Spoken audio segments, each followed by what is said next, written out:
Siamo negli Stati Uniti, nel 1938, presso la casa editrice National Allied, poi DC Comics.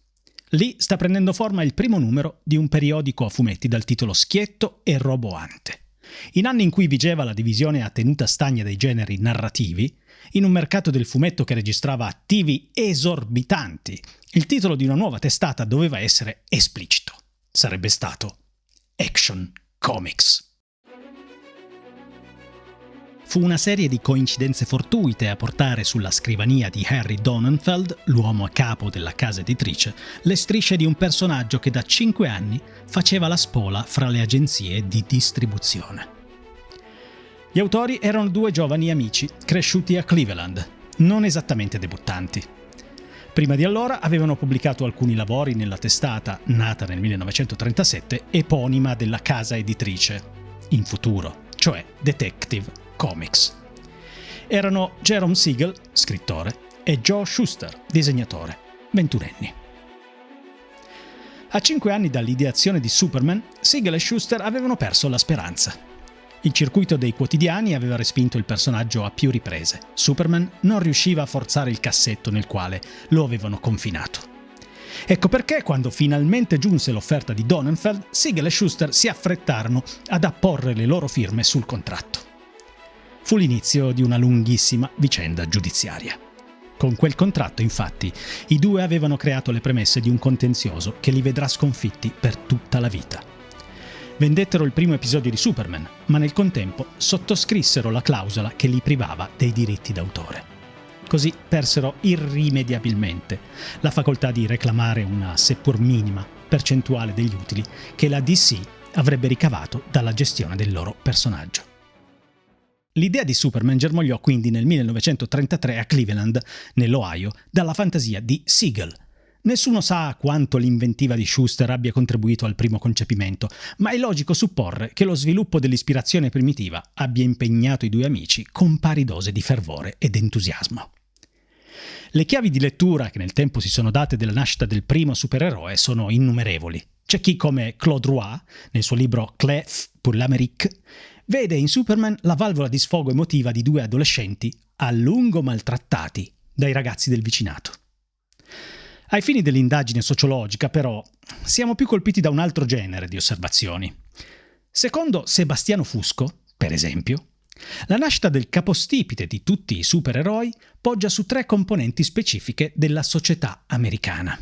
La prima, scrive Fusco, affonda le radici nel folklore americano, che con le tall stories del periodo pionieristico aveva in un certo modo istituito una tradizione del superomismo.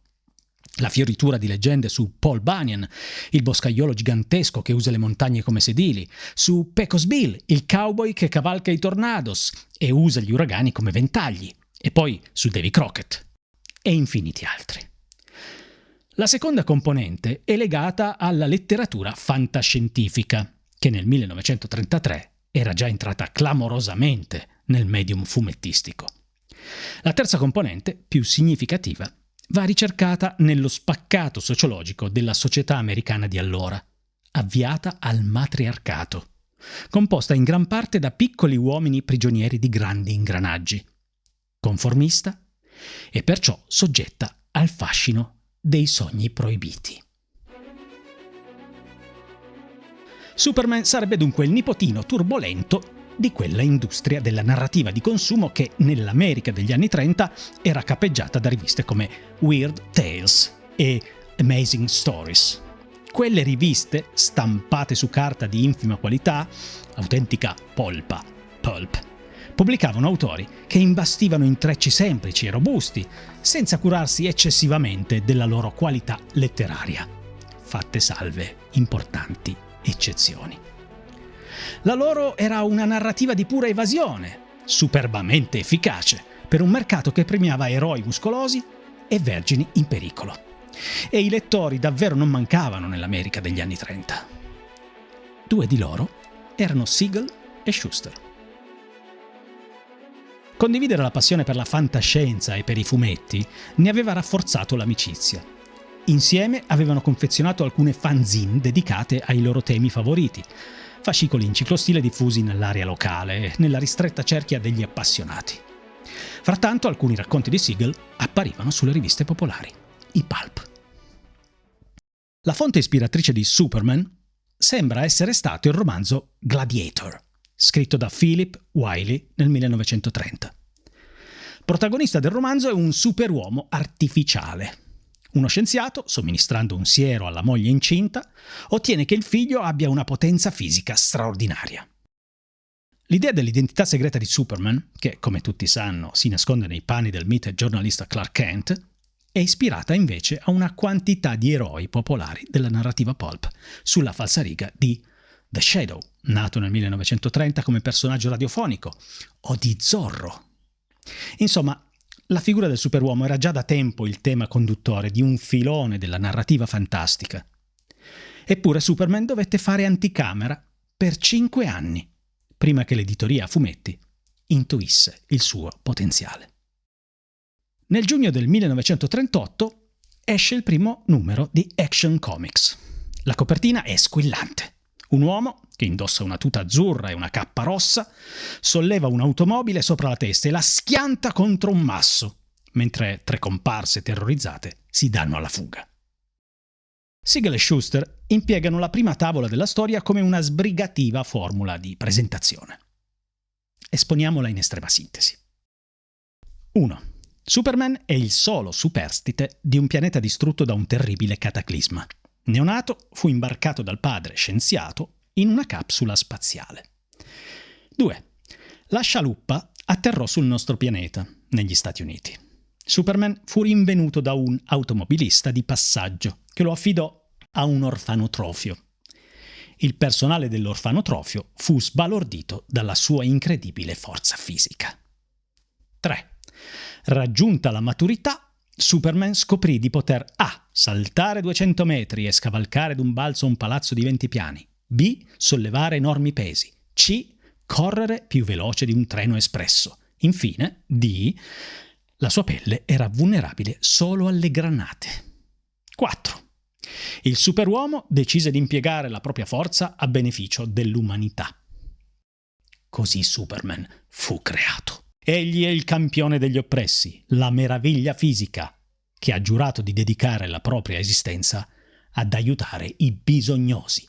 Chiuse virgolette. Il linguaggio è quasi biblico, con le sue espressioni solenni. Superman è stato creato, e l'espressione suggerisce una dimensione mitica, quasi sacra.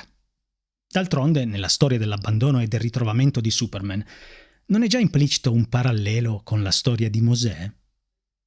L'autore di queste osservazioni, Arthur Asa Berger, mette in rilievo le connotazioni religiose dell'origine di Superman. Sono argomentazioni abbastanza plausibili da indurci a riflettere sull'epica dei primi coloni americani, o per meglio dire dei secondi, quelli che seguirono agli insediamenti delle imprese commerciali inglesi.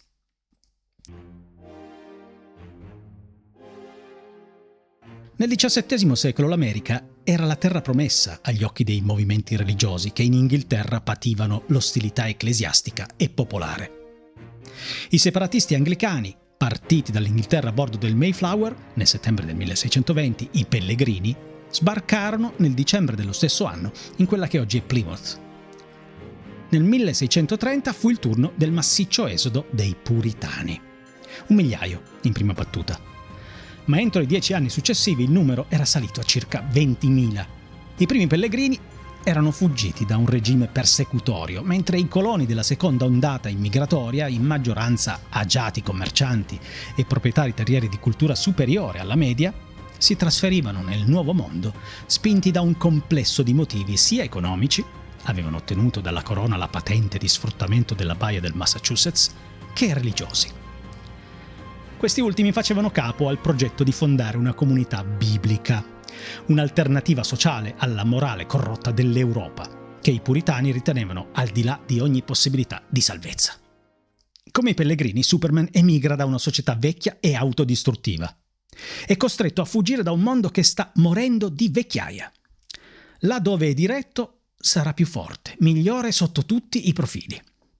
Al termine di un viaggio pieno di insidie, manifesterà doti sovrumane. In America, la terra dei giusti. Simbolicamente, il viaggio della scialuppa spaziale rispecchia quello dei puritani che navigano verso il nuovo mondo. Dall'Europa corrotta all'America selvaggia ma pura di John Winthrop, che aveva guidato l'esodo del 1630. Per i coloni puritani, come per Superman, la corruzione della terra natia è sempre in agguato. Ecco perché l'uomo d'acciaio deve guardarsi dalle schegge radioattive del mondo che ha abbandonato al suo destino. Superman deve diffidare del suo passato come gli americani, secondo la dottrina isolazionista, farebbero meglio a diffidare dell'ingerenza europea. Come scrive Arthur Asaberger in L'americano a fumetti, Milano Libri 1976, gli americani credono che i loro antenati, lasciando l'Europa per l'America, siano evasi dal tempo. Gli americani tendono sempre a considerarsi abitatori dell'Arcadia e piuttosto di prendere coscienza del fatto di vivere in una società urbanizzata, burocratizzata e industrializzata, ricorrono a miti, come a quello del self-made man. Alla base di questo mito giace lo stereotipo dell'innocenza. È un'idea nella quale ci si imbatte incessantemente, da qualsiasi lato si abbordi la cultura americana. E non tenerne conto sarebbe un atto di presunzione tipicamente europea. Bollare l'America di ingenuità, deridere gli americani per il loro presunto temperamento puerile, è un vezzo che concorre a cementare vecchi stereotipi, condivisi da entrambe le sponde dell'Atlantico. La loro ambivalenza è vantaggiosa per entrambe le identità culturali e rinunciarvi sarebbe per entrambe una grave perdita. Infatti, per ogni europeo incline a reputarsi il traguardo evolutivo di una grande tradizione intellettuale e a deridere l'ingenuità americana, c'è uno statunitense il quale, guardando un film di Dracula in TV, vede corroborata la sensazione che gli europei vivano in case buie e piene di ragnatele e che siano così decadenti da crogiolarvisi. L'Europa, il continente delle raffinatezze immorali. L'America è una civiltà morale, secondo la definizione di Margaret Mead, la grande antropologa. Una civiltà che considera importante il giusto e l'ingiusto, è abituata a suddividere i fatti della vita in queste due categorie. Aperte virgolette. Ogni critica di americani sarà farcita di parole come buono e cattivo. Lo scrive Margaret Mead in Carattere degli americani. Chi deve descrivere la cultura tedesca o la giapponese, la birmana o la giavanese non ha bisogno di ricorrere a tanti termini morali quanti gliene occorrono per dipingere gli USA, perché nessuno di questi popoli è abituato a pensare alla vita dal punto di vista della moralità come gli americani. La percezione della realtà del piccolo cittadino degli Stati Uniti, secondo la Mead, è foggiata dai discorsi commemorativi del 4 luglio, insieme con certi ingredienti più contingenti, come Topolino e Superman. Chiuse virgolette. L'America, in un certo senso, riconosce che l'Europa le è stata superiore nel campo delle arti e lo fa di buon grado, riservandosi la superiorità però nei mondi morali e materiali. L'arte all'Europa, la vita all'America. Scrive ancora la Mead. Installazioni idrauliche migliori, relazioni personali più amichevoli, matrimoni più morali, maggiore interesse verso i bambini, una forma di vita più sana, più normale, più giovane, più robusta. Noi abbiamo più democrazia e più pace, più libertà. L'America è il paese dell'uomo nuovo, o di Dio. La Mead usa parole che oggi, come nel 1630, gli americani danno segno di apprezzare. Ma non di crederci necessariamente, di volerlo fare, di desiderarlo, ma con un inedito imbarazzo. Robert Jewett e John Shelton Lawrence, autori di The American Monomyth, ipotizzano che gli Stati Uniti abbiano prodotto una tipologia indigena di mito, o per meglio dire di monomito, così definito a causa della sua vasta diffusione. Il monomito valica le specificità culturali, le sorvola, si propaga al di fuori del modello socioculturale in cui si è sviluppato e lo fa in virtù della sua forte carica simbolica. La trama dei monomiti classici sarebbe la seguente. L'eroe, che proviene dal mondo naturale, entra nel regno del meraviglioso, del soprannaturale. Incontra creature favolose, le combatte e vince. Al termine della prodigiosa avventura torna nel mondo naturale e ottiene un premio, per poi, eventualmente, dispensarlo ai suoi cari. Tra gli esempi il mito di Ercole, la storia di Lancillotto e Tristano, quelle dei folletti che hanno commercio con immortali e, con assoluta chiarezza, l'Odissea. Per Jewett e Lawrence, il monomito americano si distingue in rapporto al suo significato simbolico. Mentre la trama del monomito classico è il rito di iniziazione, quella del monomito americano è la redenzione, la restaurazione dell'innocenza. In una comunità paradisiaca, il male sopraggiunge inatteso. Le normali istituzioni non possono nulla. Un eroe disinteressato si fa avanti. Egli respinge ogni tentazione e persegue il suo obiettivo con fermezza. Favorito dalla sorte, ripristina l'ordine paradisiaco per poi tornare nell'oscurità. Nell'anonimato, possiamo aggiungere.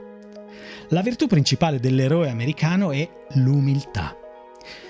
Egli non aspira alla fama, al contrario, fa di tutto per evitarla, consapevole di essere soggetto a molte tentazioni, ma che la minaccia principale alla sua condizione di innocente è la superbia.